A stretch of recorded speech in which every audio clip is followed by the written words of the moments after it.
Alors, nous reprenons Baruch Hashem Netzar Israël et nous reprenons à, ce qu'on appelle Dibour Amatril, Gvar Mevoar et Parashat Bereshit. C'est-à-dire que, vous avez le référent? Bah, Sophie, elle essaie. Perek. Non, Perek Gimel. Pour vous remettre un petit peu dans l'esprit, on avait évoqué l'idée que, aux yeux. D'accord? Ça commence par. Et ça commence par Gvar Mevoar et Parashat Bereshit. Parashat Bereshit. D'accord? Dis la page pour que les gens ils savent. Parce qu'ils ont tout ça. D'accord? D'accord? Alors, juste je remets dans le contexte pour qu'on se rappelle bien. On essaie de comprendre pourquoi est-ce que la faute essentielle du peuple juif, semble-t-il, qui revient à l'échelle du peuple, c'est la problématique de l'idolâtrie. Certains ont invoqué l'idée que, eh bien, effectivement, il y avait une complexité parce que comment est-ce que le 1 pouvait engendrer le pluriel, ce qui semblait être une contradiction. De là, ça tombe très bien par rapport à ce qu'on a, votre tradition expliquée tout à l'heure, de là, nous abordons l'idée qu'avec le Maharal, que nous avons confiance dans la Torah qui est une et Akadosh Baruch Hu qui est un absolu. Par conséquent, eh bien, on prend comme postulat de départ que Akadosh Baruch Hu n'a pas engendré des réalités complètes et accomplies, mais des réalités qui sont justement incomplètes et que seulement ensemble, elles vont être un. Là, on parle du peuple juif. Et dans notre manière de comprendre, en fait, qu'il y a dans la réalité, qu'est-ce qu'on appelle Ikav et Tosefet. Vous avez quelque chose qui est l'essence même, n'est-ce pas? Vous avez la pierre et vous avez les ondes autour.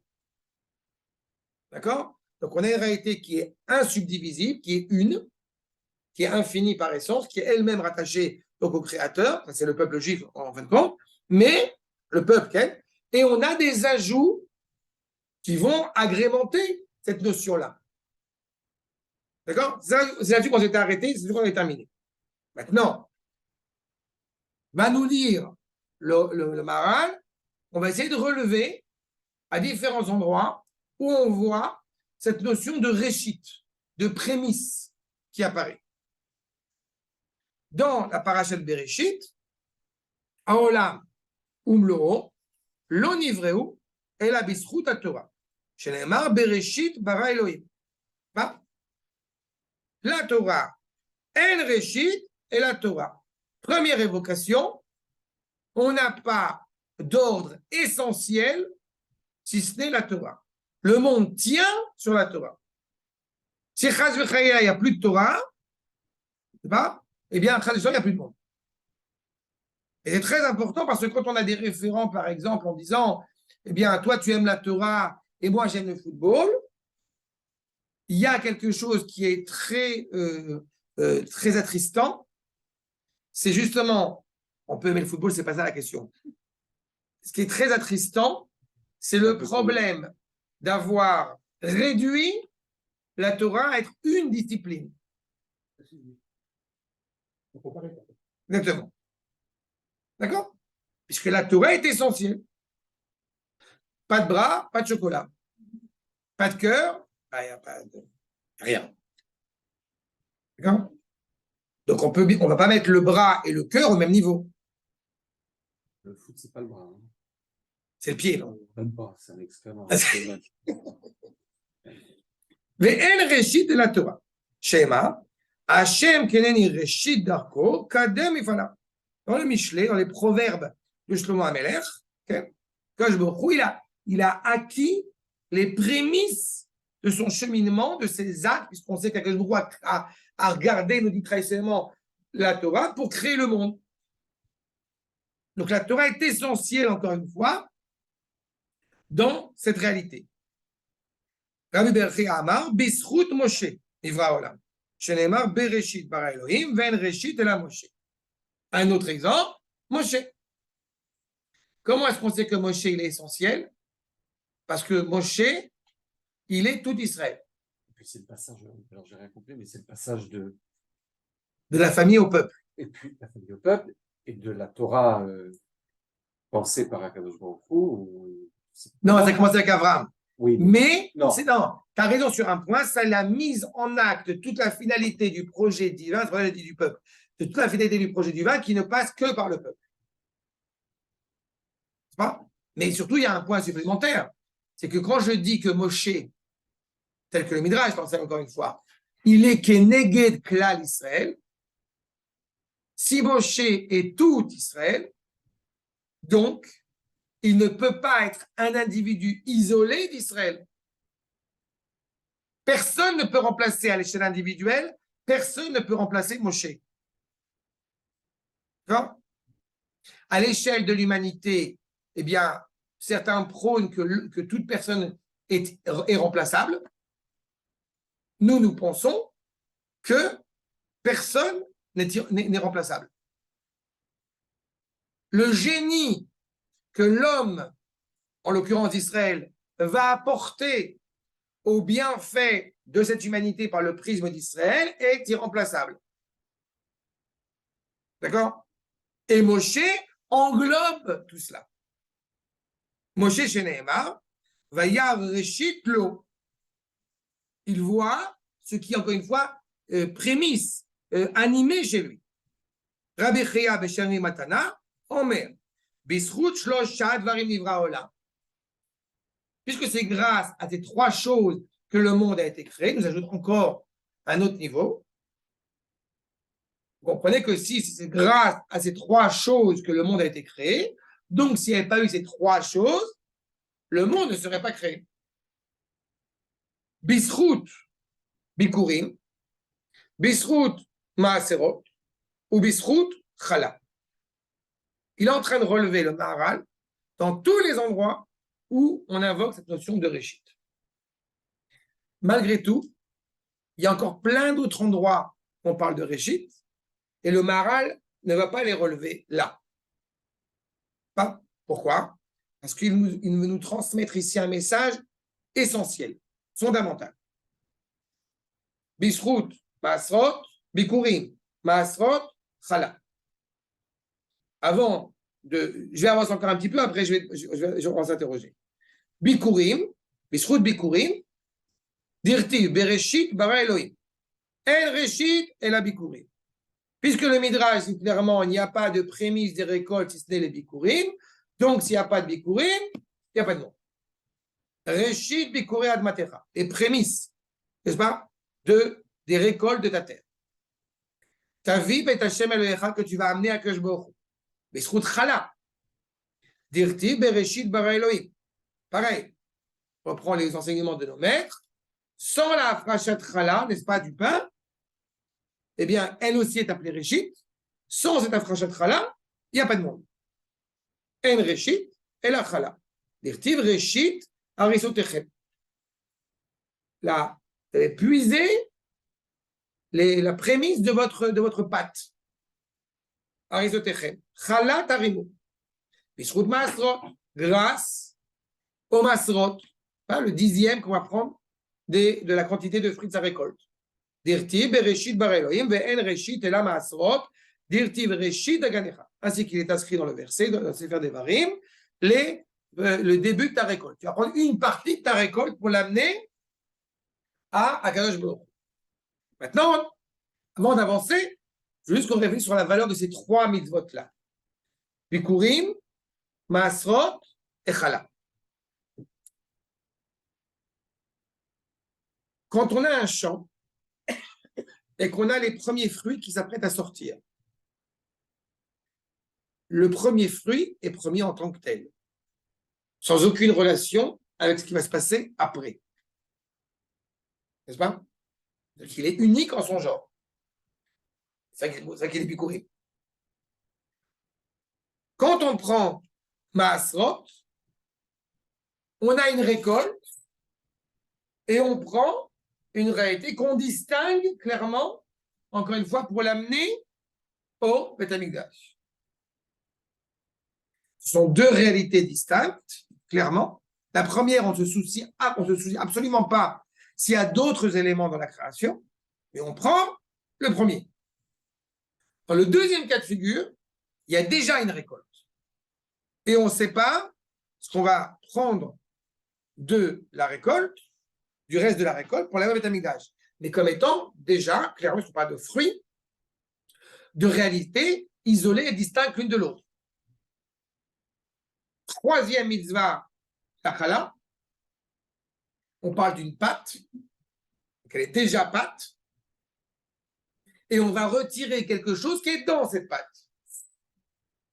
Donc, ça veut dire que dans les 3 mitzvot qu'évoque ici le Maharal, on a 3 dimensions de proximité pour bien essayer de comprendre ce que c'est que l'authentique Réchit. Et on a en fait plusieurs niveaux de Réchit. Pour bien comprendre ce qui est, je répète, le Réchit, le Ikar, l'essentiel, et ce qui lui est ajouté, la valeur ajoutée. D'accord?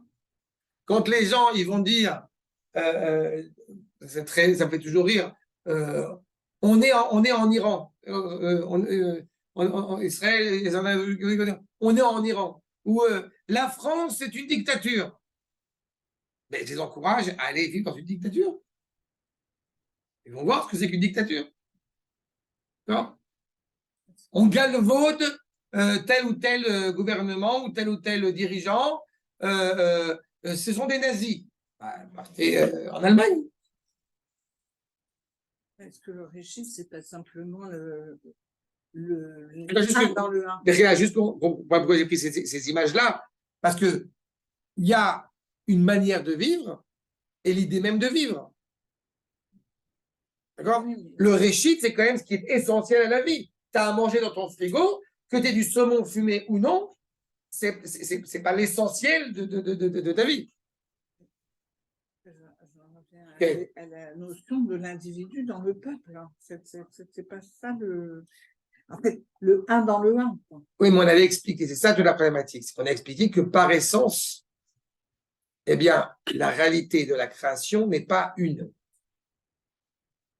Non. Elle n'est pas accomplie. Elle n'est pas accomplie, elle n'est pas complète. Donc, si elle n'est pas complète, il n'y a pas de contradiction entre le créateur et la créature qui va en sortir. Alors, tu Non, peux mais revenir c'est sur le- les 3 actes dont il parle, hein, les 3 façons qu'il a de distinguer le réchit. Il va en parler. Il va en parler dans 2 minutes. C'est là que ça se Oui. vit. Oui, oui. Non, j'ai dit ça pour que vous soyez un peu. Oui. Vous comprenez le sens de ce qu'il va évoquer. Il va le développer. Il va les prendre une par une. D'accord? Biou Azé. Mais pour la question de Sylviane, qu'on soit bien clair, on se rappelle bien, la réalité de l'homme qui naît, elle n'est pas une réalité complète. Elle n'est complète que par ce biais du peuple tout entier, de cet ensemble qu'on appelle le peuple juif, qui est une réalité insubdivisible, inaltérable. C'est elle qui est une. C'est Goy Echad, Am Echad. Ce n'est pas un peuple Meuchad, c'est un peuple un. D'accord? Nous ne sommes pas dans un collectif et nous ne sommes pas dans un individu, un ensemble d'individus. Nous sommes dans un klal. Mais dans un cas, il y a ces 3 notions. Même. Non. C'est ça que c'est la notion. De manière naturelle, rationnelle, biologique, tu as raison. De manière hébraïque, non. D'accord? L'entité du peuple juif, elle est insubdivisible.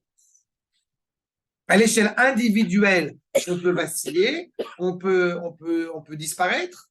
À l'échelle du collectif, de l'ensemble, de l'entité de Knesset Israël, de l'âme du monde de l'humanité, elle ne peut pas disparaître. Et je rappelle que tout le projet de Netzach Israël, c'est uniquement le peuple juif. C'est le clan Israël. D'accord? Ce n'est pas inscrit dans justement une réalité à l'individu. Quand quelqu'un va dire c'est la fin du peuple juif, on n'en peut plus, on sait déjà que cette phrase, elle est fausse. D'accord? Donc, ביור עניין הזה, כי הכל מודים שהעולם נברא בשביל שיש כאן התחלה. Tout le monde reconnaît que le monde il a été créé, justement, d'abord et avant tout, parce qu'il y a un début, il y a une racine. D'accord? Si vous allez dans le jardin et que vous attendez que le pommier il donne ses fruits, bah, vous pouvez attendre longtemps. Et on peut la comprendre autrement, cette phrase Bishvil Sheshkan Atrana, il a été conçu pour le début. Oui, c'est bien sûr. Mais pour que le début ait lieu. Oui, Ok. sûr. C'est vrai ce que tu dis. Ah oui, oui. Ah, Ah oui, bien sûr. Non, bien sûr. J'ai pris l'exemple du pommier parce qu'il faut qu'il y ait la graine. C'est en ce sens-là qu'il faut que j'ai parlé du pommier. Mais ce que tu dis est tout à fait vrai aussi. puisque le monde a été façonné, mais ça, ce que j'avais déjà expliqué, le fait que la pensée d'Israël a anticipé la création du monde, ça veut dire que s'il n'y a pas d'Israël qui est réfléchi, qui est mûrement réfléchi, le monde n'existe pas. C'est qu'il a été créé Bishvil Areshit. Okay. Bereshit et pas Ba Reshit, Okay. comme Yaakov il a travaillé B Rachel pour Rachel pendant 7 ans. B et pas Ba. Quand il y a un Baal Koré qui va dire Ba Reshit, on le reprend. C'est pas Ba Reshit, c'est B Reshit. Pour le commencement. Pour ce qui est appelé commencement. D'accord? Les seuls qui vont trouver ça terrible et ethnocentristes, c'est les Juifs. C'est ça? Oui, c'est ça. Quand ils lisent, j'avais parlé de ça une fois. Quand il y a le livre Le Retour d'Israël, l'espérance du monde, alors il y a une femme qui m'avait dit il y a des années de cela, elle n'a pas aimé le livre parce qu'il est trop Israël est au centre. C'est une femme juive. Lui, vous savez que c'est un converti d'une grande exceptionnelle et il était séminariste à la base. Et il montre bien le rôle essentiel du peuple juif. Donc la femme en question avait été, non, si. Et voilà. Vekol atrala ichidit. Justement, ce qui définit, c'est pour ça que je dis qu'il faut la graine. Ce qui définit le début, c'est d'abord d'être unique. Non? Première notion d'unique, c'est le Bechor. Le Bechor, il est unique. Le fils aîné, il est unique en tant que tel. Mais ce qui est intéressant, c'est qu'il est à la fois unique, mais il est aussi fils aîné parce qu'il y a un deuxième. D'accord? Sinon, il n'est pas le fils aîné. ולכן, ראוי להיות נברא העולם מן השם יתברך, שמן האחד יושפע אחד. Ça veut dire que le monde qui a été façonné par celui qui est un, il va influencer celui qui a été façonné un. D'accord? Tu transmets tes valeurs à tes enfants. Tu ne transmets pas les valeurs du voisin à ton enfant. Théorie. Avec enfants, les valeurs du voisin et Lazare. Oui. Oui, mais c'est la même valeur. C'est juste voilà. ובשביל אותה התחלה נברא הכל. אז זה אמר שנברא העולם בשבילו. C'est pour cette essence que le monde, eh bien, il a été créé pour lui. Entre parenthèses, mon fils, il m'a appelé, bon, vous savez, mon fils, il m'appelle pour me demander des trucs et tout. Et hier soir, il m'a appelé. Vous allez rigoler. Tous les mercredis soirs, ils ont Beit Ram, ce qu'on appelle, c'est-à-dire ils vont chez le Rav du cours, et ils traitent d'un sujet qui les intéresse, qui les interpelle. Et le sujet qui a été décidé d'être fixé pour ces jeunes de 15 ans avec le Rav, c'est la question, est-ce que Herzl était un tzaddik ou un rachat? Bon. Voilà. Et donc, mon fils... Pourquoi il serait rachat? Pourquoi la question se pose? Non, parce qu'il est loin de la Torah, parce que machin... Ah, ok. Et mon fils, il m'appelle hier soir pour demander 2 choses. 1, est-ce qu'il a le droit de leur rentrer dedans? Déjà. 2, que je lui donne les sources et les références parce qu'il se rappelle quand il est à la maison, c'est mon fils, donc il reçoit aussi des trucs, pour qu'il puisse bien expliquer le truc. Alors, je lui ai fait hier au téléphone, je rentre à 10h30 du soir, à 11h dans le bus. Donc, il est enterré comme ça, il est mort comme ça, le Rav, il a dit comme si, machin. Voilà, à 11h, ils sont plus dans comme parler de Herzl que Saint-Denis. Mais. Il a été viré ou pas? Non, il n'a pas été viré. Mais c'est quand même exceptionnel que moi, je suis aux anges. Mais voilà, il m'appelle pour ça. Donc, il a pris des notes. Il a noté. Voilà ce qui intéresse un gosse de 15 ans. Non, mais voilà aussi le sujet qu'ils ont choisi. C'est intéressant de savoir pourquoi des gosses. Non, c'est les gosses qui choisissent. Non, mais c'est des gosses aussi. Bon, c'est des gosses aussi qui sont déjà. Voilà. Mais c'est intéressant, si vous voulez, qu'il y a cette notion, encore une fois, de valeur qu'on transmet encore une fois, dans cette volonté d'authenticité, toujours pareil, vis-à-vis de cette parole authentique, qui est la parole de la Torah. D'accord?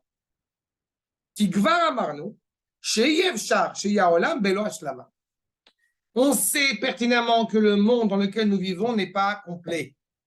Donc, il faut que je cherche pour me rattacher à la source, à chercher ce qui me rattache à cette unité essentielle, insubdivisible, qui permet au monde d'accéder progressivement à cette complétion. L'écart, im lo haya atchala, lo haya efshar liot nivra haribui. C'est de la graine qu'on arrive au tronc et aux branches et aux fruits. Oui, mais vrai que c'est relié à ça. En sachant que la marcha vatrila, c'est à Israël. Le Hadmor de Piaset Sna, dans Tsav Zirouz, il dit une phrase qui m'a toujours beaucoup ému. Que Dieu fasse que je sois juif. Et c'est pas, il est pas converti là. Mais ce qui est dans la profondeur de cet enseignement, c'est-à-dire que Dieu fasse que ce que je fais, que ce que je dis, que ce que je pense, que je sois fidèle à cette racine, à ce noyau qui me rattache à l'essentiel. D'accord? Et c'est de là qu'on peut avoir justement ce regard vers l'extérieur, vers la pluralité. Rien ne peut remplacer l'un. Ça veut dire qu'il est exigé à l'homme toujours de se positionner, ce que je vais manger maintenant, ce que je vais parler maintenant, ce que je vais réfléchir maintenant. Est-ce que c'est l'essentiel ou c'est un ajout? En parenthèse, ça se traduit dans la halakha tous les jours. Vous mangez une glace. Qu'est-ce que vous demandez? Je fais chez Akol ou Maisonot? Pourquoi? Parce que tu regardes, qu'est-ce qui est essentiel à la glace? Est-ce que c'est la glace ou le cornet sur lequel je vais manger? Donc, on est constamment en train de s'interroger sur où est l'essentiel, où est l'ajout. Le bateau, ouais, Non, vous avez compris le cornetto. Je ne prends jamais les deux porte-montagnes. Encore une fois, rien ne peut remplacer l'unique, l'un. Et c'est fondamental qu'il apparaisse. Aval kacher yesh mekabel ou atchala. Maintenant, on a déjà un. On a ce prémisse, on a ce commencement. Donc, on a fini? Non. Pourquoi? Mais une fois qu'on a cerné l'essentiel, c'est une dynamique perpétuelle. Vous avez le premier fruit, vous avez le premier, la prémisse. Maintenant, il peut y avoir une réalité multiple. Mais à chaque fois qu'il y a une réalité multiple, plurielle, nous allons devoir vous interroger où est l'essentiel? Où est l'essence même qui donne vie au tout? Okay? Il n'est pas possible, encore une fois, que celui qui reçoit ne se préoccupe pas de toucher et d'arriver à cette complétion. En tout cas, d'y accéder. Et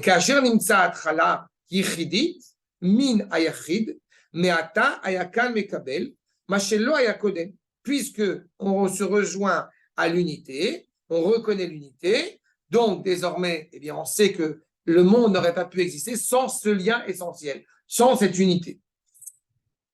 C'est pour ça que j'ai dit que l'homme est irremplaçable, parce que j'ai hélas l'occasion de répondre à quelqu'un qui m'a demandé il y a des années de cela, oui, j'ai 4 enfants, j'avais tel enfant, machin, et il me dit, et c'est quel numéro? J'étais choqué par la remarque. C'est-à-dire que comme j'ai un enfant de plus. Mais on a été bien avec toi. Je crois que c'était avec Yosef. Non. Oui, d'accord. Danger de dire même c'est mon deuxième. Non. C'est pas le deuxième. Depuis, je dis plus de mon deuxième, c'est mon deuxième. Ouais. J'ai très peur. C'est Non, mais parce que j'ai peur. C'est l'essence même, encore une fois, que chaque individu est un génie à part entière. Pas un génie au sens où il est particulièrement intelligent. Mais pour des parents, on ne va pas dire je préfère lui, je l'aime mieux lui. On peut dire que lui, c'est l'aîné. Il a l'aîné, Mais justement, on a travaillé sur lui, c'est ça que tu reprends sur le Chacham. L'aider, il a à la fois des privilèges, mais il a aussi une plus grande responsabilité. Et c'est ça que ça implique. Et c'est vécu comme tel, justement, puisqu'on en parle, aux yeux des autres enfants. Comme j'ai coutume d'expliquer, quand justement, eh bien, je monte à la Torah, évidemment, mes enfants se lèvent, mais j'aurais eu un fils plus âgé, si je puis dire, que mes autres filles ou tout ça, eh bien, quand par exemple mon fils monte à la Torah, mes deux filles, elles se lèvent. Parce que c'est un garçon, parce qu'il y a aussi un rapport par rapport à celui qui est au-dessus de moi, qui est essentiel. Vous avez la chance de pouvoir venir au cours.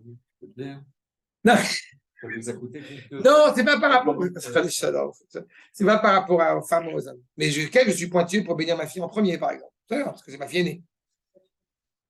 Elle a une responsabilité. C'est moins véhiculé parfois par rapport aux filles que par rapport aux garçons, par rapport aux actes qu'ils ont à faire à l'extérieur. Mais il n'en demeure pas moins qu'il y a une réalité là. On te dit clairement que le fils aîné, quand le père il décède, le fils aîné, il endosse le rôle de père, d'une certaine manière. D'accord?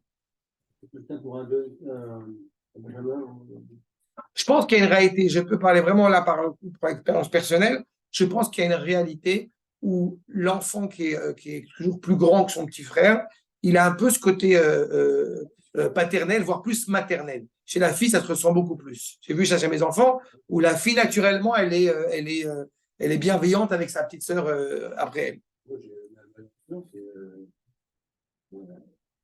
Tu vois, donc elle a c'est reconnu. Ah, Marlène.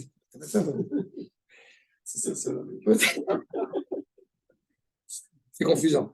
Ve'ata yechashev, ve'ata yechashev sharabria, tosefet, ve'ashlama el hamekabel. Encore une fois, Yaakov, en l'occurrence, c'est la dimension principale. C'est pour ça que c'est pas forcément biologique, cette notion encore une fois, de centralité. Mais malgré bien le fait qu'il soit principal, il a besoin de Esav pour montrer son essence même. C'était quoi l'inquiétude de Esav, nous dit Rashi, justement, quand il demande à Yitzhak Avinu, est-ce qu'on doit faire un maaser sur le foin? Le foin n'a donc pas d'importance. C'est après la récolte. Pourquoi il dit on fait le maaser sur le TV? Pour dire, en réalité, est-ce que quand l'essentiel existe, est-ce que le reste a aussi de la valeur et aussi du sens? Si on voit ce qui se passe chez toutes les civilisations humaines, dès qu'ils prennent le rôle central, crucial de moteur, de vecteur de l'histoire, cela implique, hélas, chez eux, la disparition et la destruction du reste de l'humanité. Vous avez remarqué? C'est flagrant. Toutes les civilisations humaines. C'est exactement l'inverse dans le peuple juif. Plus Am Israël se reconnaît comme étant l'essentiel et le cœur de cette humanité, plus cela est bénéfique pour le reste de l'humanité. Exactement. Exactement. Mais c'était l'inquiétude de Esav, parce qu'il ne comprenait pas justement la personnalité de Yaakov. Esav, c'est justement le Maaser. Bien sûr. C'est pour ça qu'il n'y a pas de concurrent. C'est pour ça qu'il n'y a pas 71 nations, mais 70 nations plus une. Il y a le regard naturel, Aïn, 70, la Gematria, il y a le regard naturel sur l'humanité et il y a une réalité qui transcende cette humanité. C'est elle l'essentiel. Quand on veut chercher un problème, il serait très problématique de chercher, encore une fois, le symptôme plutôt que la racine de la maladie. Pareil dans l'autre sens. Une fois qu'on a bien cerné, on a bien, là je parle à la biologiste, parce que je pense à un truc, qu'est-ce qu'on va faire? On va idoler, n'est-ce pas, le virus, mais je n'ai pas forcément le langage qu'il faut, mais c'est ça, d'accord? On va isoler, on l'a cerné, maintenant on peut attaquer. והריבוי במין השם יתברך, לא בעניין אחר, עד שיקשה לך איך יבוא הריבוי מן האחד. אבל יבוא הריבוי מצד המקבל.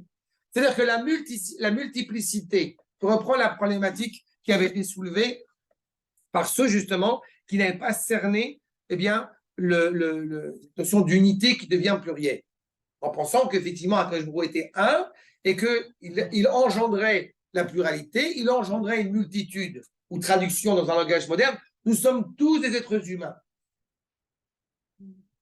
Comme si en réalité, il n'y avait pas de valeur essentielle au cœur de cette humanité. Et parce que l'humanité, en entendant qu'il y a une valeur essentielle à cette humanité, elle a entendu... Nous sommes tous des êtres humains, mais avec des fonctions différentes. Non. Non. C'est parce que tu dis, on est tous des êtres humains avec des fonctions. Il y en a un qui est le cœur, l'autre est le foie, l'autre est le bras, l'autre le petit doigt. C'est plus complexe que ça encore. C'est pas des êtres humains, les autres? Non. D'accord. Non, c'est pas... Pour des Ashkenazes? Non. Ce ne sont pas des êtres humains au sens où Adam n'est pas les nations. Si on parle d'un être humain en se contentant de dire c'est un être humain parce qu'il a des yeux, une bouche et un nez, d'accord? Alors, automatiquement, eh bien, nous avons dépeint et nous avons décrit l'humain selon des critères extérieurs. Non, mais quand il est dit ça, c'est le mot. C'est Adam. Et Adam, c'est Israël. Non. Tout le monde. Non. Adam, c'est Israël. Atem Kerouim Adam. L'humanité a d'autres appellations. Elle a Ha-Adam, le genre humain. Elle a Enoch, qui est aussi un sens particulier. Mais ce n'est pas Adam. Parce que justement, Adam, ce n'est pas l'homme de Néandertal. Plus que ça, si on considère que toute personne eh bien, qui a des signes humains est un humain, donc Hitler est un être humain. Sauf que la tradition juive ne le considère pas comme étant un être humain. Comment je le sais? Parce qu'on considère, le Midrash te dit que Amalek n'est pas né de l'intimité justement d'un homme et d'une femme. Tu vois? Le Midrash te dit qu'il est né de l'intimité d'un bovin avec Timna. Ce qui est un petit peu étrange comme considération. Est-ce qu'on est là pour parler de la mythologie grecque? Non. Et qu'est-ce qu'on veut dire quand on dit que en fait, c'est l'unité, c'est l'union d'une bête et d'une femme? C'est pour bien mettre en évidence, encore une fois, ce qu'on appelle humain. Mais pourtant, un des problèmes de cette philosophie, c'est pas biblique. C'est que justement, c'est justement l'humain qui s'est conduit comme ça. Non. Et bien d'autres humains. Je te répète, au lieu de tradition juive, ce n'est pas un être humain. C'est pire qu'un animal.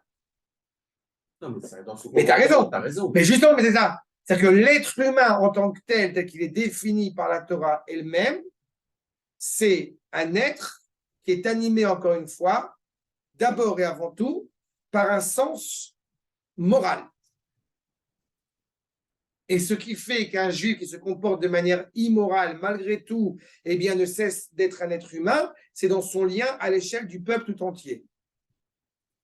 Non, ça. Mais au niveau de l'humanité, ce qui peut lui permettre réellement de devenir ce qu'on va appeler un ben noir, exactement. C'est intimement lié. Parce que justement, on ne considère pas un homme ou une femme en fonction des signes biologiques. C'est comme si on disait, il n'y aurait pas d'injure plus grande que celle-ci, de dire à un homme ou à une femme stérile, vous n'êtes pas un homme, vous n'êtes pas une femme. Ce serait lamentable. Et la preuve, c'est que la Gemara, elle ne dit pas qu'une personne qui n'a pas d'enfant n'est pas une personne, elle dit qu'elle est considérée comme morte. Et ce n'est pas du tout une injure de dire ça. Il y a une vraie... non, pour ceux qui l'ont vécu, il faut toujours avoir en tête ce que ça veut dire. C'est avoir quelque chose, un sentiment qui n'est malheureusement pas vivant, pas pleinement vivant, parce qu'il n'y a pas de bruit à la maison. Comme on trouve dans une maison endeuillée. D'accord? Je vais faire la parenthèse. Et c'est cette notion-là qui est importante. Mais on dit aussi du rachat qu'il est mort, c'est toi qui l'as lancé. Non, Et mais le rachat, il peut être juif. Le rachat, oui, tant qu'il est dans le tzibour, avec le resh à la fin. C'est-à-dire, resh. Il y a quand même des morts parmi nous. Et alors? J'ai pas de problème. Le rachat, comme j'avais dit, tant que le rachat, il se sait la dernière lettre du tzibour, ça passe. Quand il veut prétendre être au début, rovetz, il est comme l'animal qui veut paître tranquillement sans qu'on vienne l'embêter. Et ça détruit la société. Qu'il y ait des Réchaïm, ça existe. On est une nation. Donc, automatiquement, il y a des Réchaïm. Moi, j'ai plus loin que ça. Le rachat, il n'est pas exclu du peuple juif sous prétexte qu'il est rachat. C'est lui qui s'en exclut. Alors que quand on parle chez les nations, la seule justification d'existence, c'est d'avoir un comportement qui soit à la hauteur de ce qu'on attend d'un Ben Noir. Exactement. Et donc, s'il se comporte comme un Ben Noir convenable, exactement, il est humain. Il a fait. Non, je te dis. Oui, tout à fait. Donc, à ce moment-là, il y a des noms juifs qui sont humains. Oui, mais on ne parle pas à l'échelle individuelle. C'est ça toute la nuance. Oui, mais à notre échelle, on parle de clan. À l'échelle des nations. À l'échelle des nations, on considère les nations comme étant dénuées de moralité. Oui. Comme on a dit, c'est la Tosefet. C'est l'inverse de nous. Justement, on considère les nations comme étant dénuées de moralité, mais au sein de ces nations, il peut tout à fait y avoir des individus isolés qui, eux, ont un comportement noble et digne de ce nom. Dans la paracha de cette semaine, tu as Yitro. Yitro donne des conseils à Moshe. Dans le Sefer Devarim, quand on va réévoquer les conseils donnés par Yitro, on ne les donne plus au nom de Yitro, mais au nom d'Akadosh Baruch Hu. C'est-à-dire que dès qu'un non-juif a appliqué son rôle, a accompli son rôle, justement, moral, de bon conseiller, si je puis dire, pour que Am Israël puisse être pleinement Israël, il a accompli son rôle. Le fait qu'on n'en entende plus parler ne veut pas dire qu'il est méprisé, au contraire. Il est tout à fait noble, mais il a fait ce qu'il avait à faire. Et c'est toute sa dignité. Et on le reconnaît, et on est... Il a une fonction vis-à-vis de nous. Oui. Nous, en tant que peuple, on a une fonction... Lui, il a une fonction vis-à-vis de nous. Non, lui, il a une fonction vis-à-vis de nous. Oui, et nous, on a une fonction... Non. Pas vis-à-vis de lui. On intègre on a une fonction vis-à-vis du monde à réparer. Nous, on a... Oui, mais c'est ça la nuance. C'est que lui, sa justification... C'est ça qu'il a dit, tu as le fruit et tu as le reste de la récolte. Lui, il a une justification, si tu veux, par rapport au fils aîné, par rapport à Béni Bechouri, mais le fils aîné, il est fils aîné par essence. C'est-à-dire qu'il n'a pas de fonction à avoir, il est. Le problème, c'est quand il n'est pas. S'il ne se considère pas comme étant le fils aîné et ne s'assume pas comme le fils aîné, ça aura une implication dramatique sur le reste de la famille. C'est clair la nuance? Le non-juif Yitro, par exemple, ça ne lui donne pas un statut d'intégrité. Oui, mais justement, Yitro, il est plus non-juif. Yitro, c'est un guerre tzedek, voire plus déjà. Oui, parce il prend le repas avec Moshe et Aaron. Donc tu vois qu'il est déjà à un autre niveau. D'accord?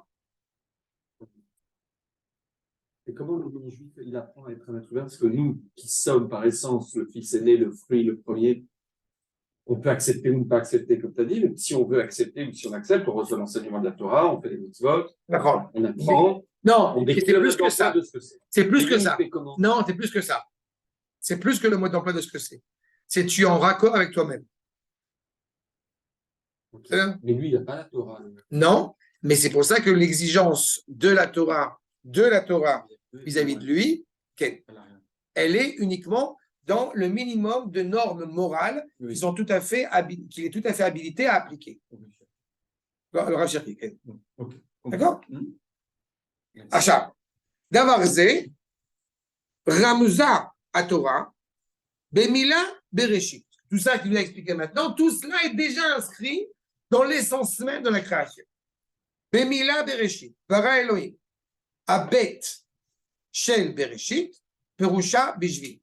J'ajoute un petit détail. Ce que je vous ai dit en parlant de Am Israël peut être comment dirais-je, peut nous amener à un orgueil terrible. Sauf que la Torah, elle ne commence pas par Aleph. Elle commence par Bet. La première page de la Gemara, c'est Bet. Ça commence toujours en second. On est le fils du roi. On n'est pas le roi lui-même. C'est une nuance importante à avoir. Oui. C'est le Bet. Avec comme on dit, il y a le mur qui est derrière. Pas, on peut commencer à être une maison quand on a un programme derrière.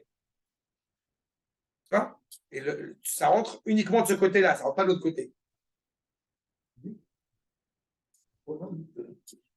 Il y a un programme. Perusha, Bishvil Reshit. Nivra Akol. Tout a été façonné pour le Reshit. Kelomar, Kaasher Yashkan Reshit, Shehu Achat, Bishvil Ota Atchala. Shehi Achat Nivra Akol. Il y a quelque chose que j'ai souvent, auquel on m'a souvent interrogé, sur le fait que comment est-ce que j'ai pu épouser une femme qui était ashkénaze et qui ne parlait pas le français. Ça m'a toujours beaucoup fait rire, mais apparemment, ça a interpellé des gens qui m'ont posé cette question-là. Moi, avec ma culture française, moi, avec ma langue française, etc., comment j'ai pu épouser une femme comme ça? Et j'ai répondu de la manière suivante. Quand on est tout à fait serein. C'est la question, comment elle a fait pour C'est pareil, regarde. Ma femme, elle n'avait pas pour vocation à la base d'épouser quelqu'un qui venait de Khoutzlaret. Et malgré tout ce qui s'est passé. Bon, il y a le côté facile de dire, elle a reçu une éducation occidentale parce que c'est mes beaux-parents d'Angleterre, malgré tout, donc il y a quand même certaines liaisons. Mais au-delà de ça, j'ai coutume d'expliquer de la manière suivante. Quand on est très à l'aise dans sa culture, dans son identité, dans ses valeurs, il n'y a aucun sentiment de menace. Et par conséquent, on peut tout à fait entendre la culture de l'autre. Exactement. Ça enrichit, ça transcende, etc. Alors qu'à l'inverse, quand on a un rapport à notre culture qui est très, très succinct, on finit par donner plus de valeur à des choses qui ne sont pas directement rattachées à notre culture, et ça crée évidemment des tensions. Parce que, comme je le dis souvent avec beaucoup d'humour, mais quand on est d'abord et avant tout séfarade ou ashkénaze et après on est juif, eh ben, c'est un problème. D'accord? Ah non, mais c'est vrai. Il y a des gens comme ça. Il y a des gens, on est super pointilleux. Il ne faut surtout pas de dormir, retourner les chalotes, le repas de Shabbat. Après, si la télé est allumée Shabbat, c'est pas grave. Mais le plus important, c'est les chalotes. Et le sel, et la matzah sous le lit, et le couteau, et les télim sous l'oreiller. D'accord? C'est dit une fois, il y a un livre que le Raviner a écrit, qui s'appelle Ishun Laïla. Il n'y a qu'un Ashkenaz qui pouvait faire l'exprès. C'est une encyclopédie de tous les trucs d'idolâtrie que les gens font. D'accord? Voilà, il les démonte l'un après l'autre. Tous les faux minagim. Exactement. Le poisson, l'œil, le 5, le match, tout ce que tu veux. Les choses sont retournées, tout. Ah non, tout. Tout, voilà. Tout ça, c'est. Il y a un truc que moi je fume avec beaucoup de tendresse et beaucoup d'humour et beaucoup de trucs, c'est quand on accompagne, je dis souvent, quand on accompagne les Chayalim à Tel HaShomer, où ils vont prendre le bus et on jette un verre d'eau derrière. Et je sais que c'est faux. Mais bon, c'est. Voilà. Non, mais voilà, il faut le prendre avec c'est le cœur. Ma mère, Zichron Alebracha, elle se baladait à la maison avec une poêle, avec un truc noir qui sentait très bon, très bizarre. Et de la fumée, elle en mettait partout, elle me disait contre les genoux. Tu peux faire ça. Voilà, ça, là, t'es à fond là-dedans. Là, je vais te dire, là, c'est Bechilat, En tous les cas, vous avez clairement cette idée, encore une fois, qui a d'abord cet essentiel, au Tatrala, chez Yachat, Nivra Akol. C'est pour elle que tout a été créé. Mipnei, chez Akol Ashlama, et la Davar, chez Hu Atrala. Vous prenez, encore une fois, dans l'essence même du corps humain, on ne fait pas la circoncision sur l'oreille, on l'a fait à l'endroit d'où va sortir la vie. Et c'est exactement ce qui montre bien, encore une fois, comme dit Yosef Hatzadik, la Midat Haïsod. C'est le fondement même, encore une fois, qui va rattacher le monde d'en haut au monde d'en bas. Non, mais parce qu'il y a des générations, ils ont fait ça quand ils ne pouvaient pas le faire sur le roi de la pudeur, ils ont fait sur l'oreille. Un trou dans l'oreille. Pour montrer quand même, malgré tout, cet acte. Mais on voit bien que, là, encore une fois, l'alliance, elle aurait pu se faire à n'importe quel endroit. Mais elle se fait d'Avka là-bas. Parce que c'est le Isod, Midat Isod de Yosef Hatzadik. Je vais dépenser. Parce qu'à l'oreille, les femmes ont aussi une oreille, mais là, nous, on nous a fait de l'alliance. Pourquoi les femmes ont leur Parce que l'homme est naturellement rattaché à la matière. Le problème n'est pas d'être rattaché à la matière, La femme, elle est naturellement rattachée en haut. Donc, elle n'a pas besoin de faire ce signe d'alliance pour être attachée. Alors que l'homme a besoin de ce signe-là pour unifier encore une fois la réalité. Et c'est ce qui le rend aussi l'homme faible dans ce domaine-là. D'accord. Enfin, certains. D'accord. Maintenant, on a encore quelques minutes. Bon, je vais m'arrêter là. On reprendra dans la Torah Ireshit. Bezrat Hashem. Ah, peut-être qu'il y a des questions. Ah, c'est clair? Be'uchim tiou la semaine prochaine. Shalom kol touv.